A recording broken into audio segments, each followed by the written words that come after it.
എഴുത്തുകാരൻ, ചിത്രകാരൻ, സംഗീതജ്ഞൻ, graphic designer, illustrator, cinema society സംഘാടകൻ, അങ്ങനെ സർവകലാ വല്ലഭനായ ഒരു ബംഗാളി ചെറുപ്പക്കാരൻ.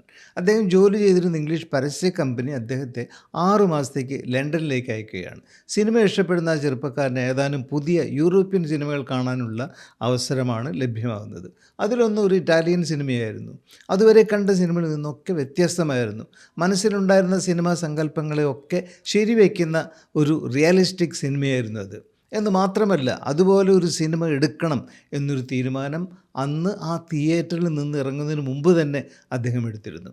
ആ തീരുമാനമെടുത്ത ചെറുപ്പക്കാരനാണ് സത്യജിത്ത് റേ. അദ്ദേഹത്തെ അത്ര വളരെ സ്വാധീനിച്ച ആ സിനിമയാണ് ബൈസിക്കിൾ തീഫ്. 1948 റിലീസ് ചെയ്ത വിക്ടോറിയ ഡിസിക്കോയുടെ ക്ലാസിക് സിനിമ. വർഷങ്ങൾക്ക് ശേഷം ഏറെ ബുദ്ധിമുട്ടിയാണ് 1955 സത്യജിത്ത് റേ തൻ്റെ ആദ്യത്തെ സിനിമ ചെയ്യുന്നത്. ആ സിനിമയാണ് ഇന്ത്യൻ സിനിമയെ ലോകോത്തരമാക്കിയ പതേർ പാഞ്ചാലി.